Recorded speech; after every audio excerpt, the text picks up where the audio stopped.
Subscribe कीजिए हमारे educational channel को और बेल आइकन दबाइए सबसे पहले वीडियो पाने के लिए। दोस्तों ये है हैप्पीनेस कैरिकुलम सर्वे और इस सर्वे में सभी टीचर्स को भाग लेना जरूरी है। तो आइए जानते हैं आज की वीडियो में कि इस सर्वे से डिपार्टमेंट क्या डाटा लेना चाहता है और सर्वे में किस तरह के प्रश्न रखे गए हैं। तो चलिए शुरू करते हैं और आगे बढ़ने से पहले वीडियो को लाइक करके अपने सभी दोस्तों को भी शेयर कीजिए। तो शुरू करते हैं। यहाँ पर सबसे पहले यहाँ पर एक नाम है आपका, उसके बाद यहाँ पर किस ग्रेड में आप हैप्पीनेस पढ़ाते हैं। तो केजी से लेकर के और 8वीं तक की यहाँ पर क्लासेज हैं। आप अपना जो भी क्लास है वो आप एम्प्लॉय आईडी है, उसके बाद आपके स्कूल का नाम है और स्कूल की आईडी है, उसके बाद आपका फ़ोन नंबर रहेगा, फ़ोन नंबर के बाद आपका ईमेल एड्रेस यहाँ पर रहेगा। उसके बाद यहाँ पर जो सवाल आता है वो शुरू होते हैं यहाँ से, क्या कैरिकुलम के पीछे का उद्देश्य स्पष्ट है।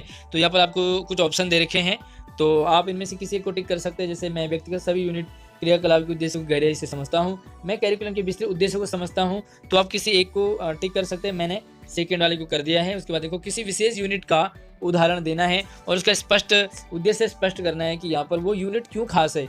तो मैंने यहाँ पर लिख दिया कि हैप्पीनेस की कहानियाँ बहुत ही कमाल की हैं, इसकी हर एक कहानी प्रेरणादायक होती है जिन्हें पढ़ाने में भी आनंद आता है।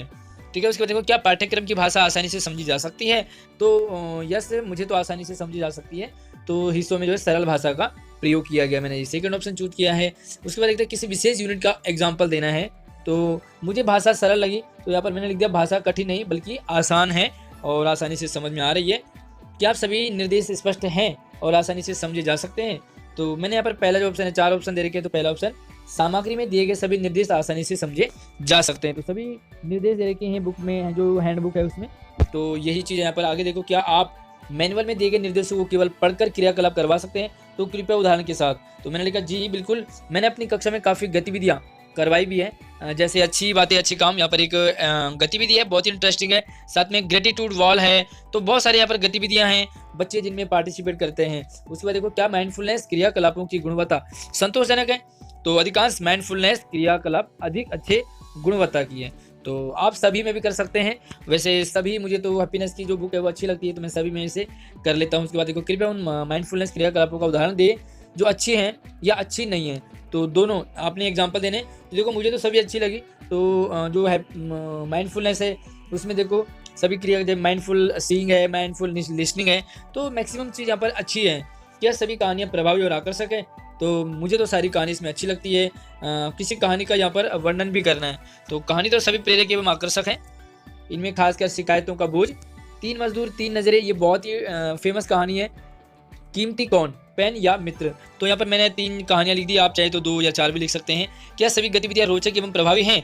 तो हाँ, यहाँ पर जो सभी गतिविधियाँ हैं रोचक और प्रभावी हैं, तो उस पर क्लिक कर देंगे। उसके बाद देखो उन गतिविधियों की चर्चा कर, रोचक और प्रभावी हैं या नहीं। तो कौन सी गतिविधियाँ। तो गतिविधियाँ मैंने तो यहाँ पर देखो मैं तो 2 ही करवा पाया हूँ, एक कृतज्ञता और एक सम्मान। तो मैंने यहाँ पर दोनों का जिक्र कर दिया, कृतज्ञता एवं सम्मान। गतिविधि प्रभाव बहुत ही प्रभावी एवं रोचक रही, बच्चे अपने आप को बखूबी अभिव्यक्त कर पाते हैं। तो बहुत ही अच्छी अभिव्यक्ति जो एक्टिविटी है। उसके बाद देखो क्या सभी गतिविधियां कहानियां माइंडफुलनेस क्रियाकलाप आयु अनुरूप है। तो बिल्कुल मैंने यहाँ लिखी थी सभी यूनिट आयु अनुरूप हैं। कौन सा भाग आयु अनुरूप नहीं है, क्यों। तो देखो सभी आयु अनुरूप है, तो यहाँ पर क्यों और उसका एग्जाम्पल का तो यहाँ पर सवाल ही नहीं उठता।